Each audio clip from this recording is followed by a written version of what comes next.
Good evening friends, मैं जितेंद्र चौरसिया आपके अपने ही यूट्यूब चैनल चौरसिया क्लासेस में आप सभी का स्वागत करते हैं।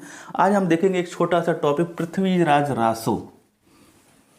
इससे संबंधित भिन्न भिन्न कवियों ने, लेखकों ने अपना अपना मत दिया है। किसी ने इसे प्रामाणिक माना है, किसी ने इसे अप्रामाणिक माना है और किसी ने इसे अर्ध प्रामाणिक माना है। आइए देखते हैं किसने किसे क्या माना है। पहला,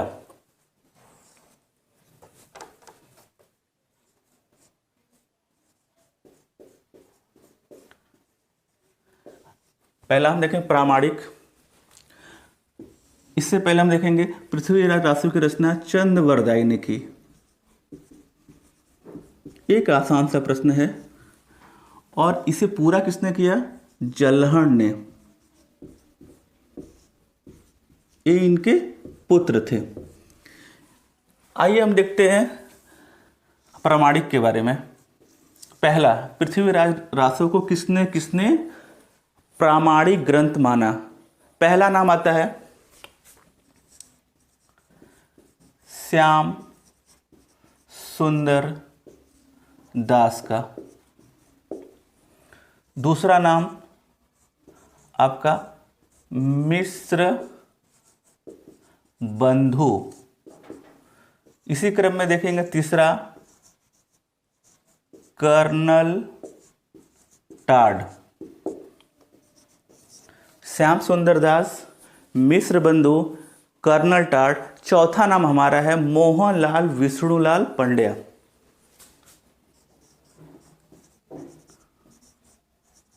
मोहनलाल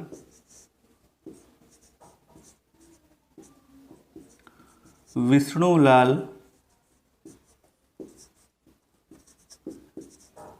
पंड्या।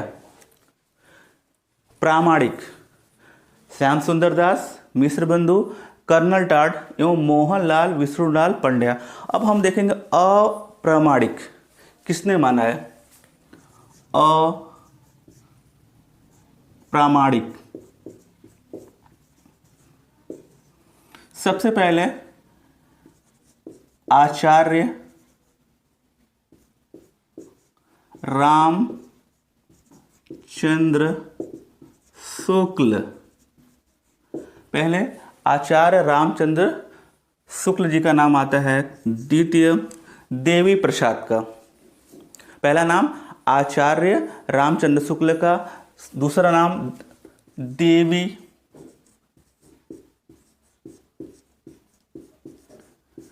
प्रसाद का। इसी में हम देखेंगे तीसरा बुल्हर महोदय का, बुल्हर। एवं चौथा मुरारी दान। चौथा नाम किसका आता है? मुरारी दान का। आचार्य रामचंद्र शुक्ल, देवी प्रसाद, बुल्हर और मुरारी दान। इसके बाद आता है कविराज श्यामल दास। कविराज श्यामल दास जी का नाम आता है।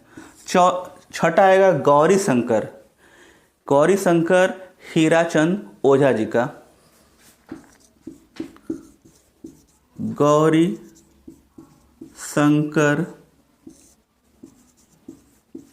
हीराचंद ओझा। ये 6 नाम आते हैं।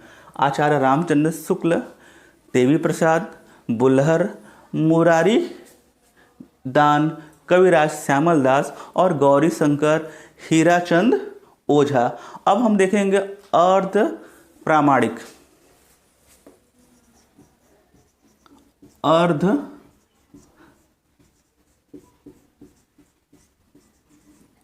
अर्ध प्रामाणिक सबसे पहले आचार्य हजारी प्रसाद द्विवेदी। दूसरा डॉक्टर सुनीति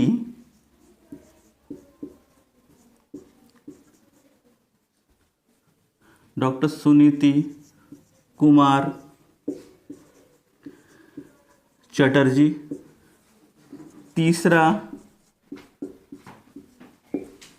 डॉक्टर दशरथ ओझा, डॉक्टर दशरथ ओझा। ये 3 मुख्य नाम है। इसके अलावा भी है। चौथे में हम लेंगे अगरचंद, चौथे में हम लेंगे अगरचंद का। यूं 5वें में हम लेंगे मुनिजन विजय का, मुनिजन विजय। 4, 6, 10, 5, 15। ये आपका प्रामाणिक हुआ, ये अप्रामाणिक हुआ, ये अर्ध प्रामाणिक। इसमें आचार्य हजारी प्रसाद द्विवेदी, डॉक्टर सुनीति कुमार चटर्जी, डॉक्टर दशरथ ओझा, अगरचंद एवं मुनिजन विजय। पूछता है, घुमा घुमा के पूछता है, मुरारी दान ये पृथ्वीराज रासो को प्रामाणिक मानते हैं, अर्ध प्रामाणिक मानते हैं या अप्रामाणिक मानते हैं? एक एक लेखकों का नाम उठा के पूछता है और कंफ्यूजन की स्थिति बनी रहती है। पृथ्वीराज रासो से संबंधित और भी भिन्न भिन्न तत्व है। यह 68 छंदों का प्रयोग हुआ। इसमें कितने छंदों का प्रयोग हुआ है? इसमें 68 छंदों का प्रयोग हुआ है। 68 छंदों का प्रयोग हुआ। कवित, छप्पे, दोहा, तोमर। कवित, छप्पे, दोहा, तोमर। भिन्न भिन्न छंदों का प्रयोग हुआ है इसमें। और इसमें आपका त्रोटक, गाहा और आर्य का भी इसमें प्रयोग हुआ है। अब हम सेकंड देखते हैं, कैमासवध। कैमासवध यह आपके पृथ्वीराज रासो का एक महत्वपूर्ण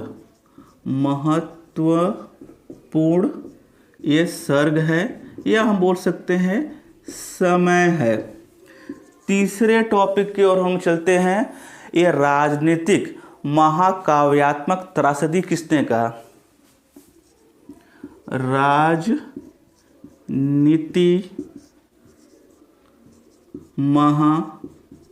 महाकाव्यात्मक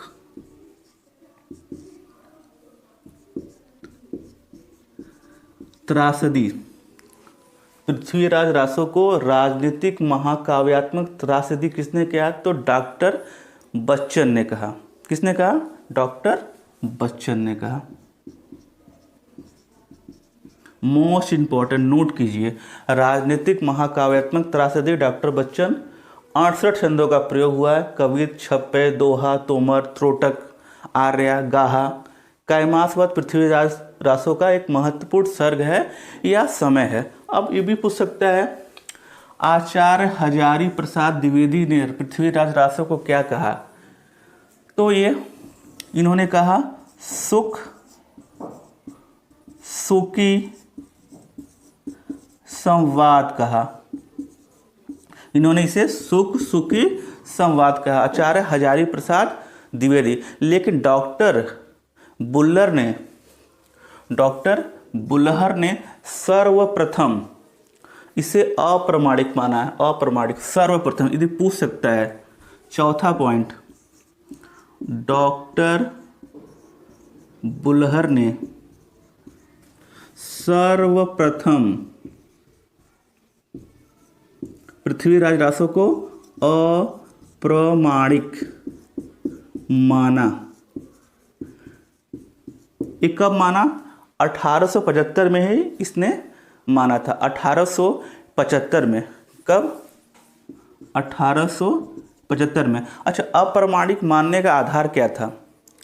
इनका आधार था पृथ्वीराज विजय।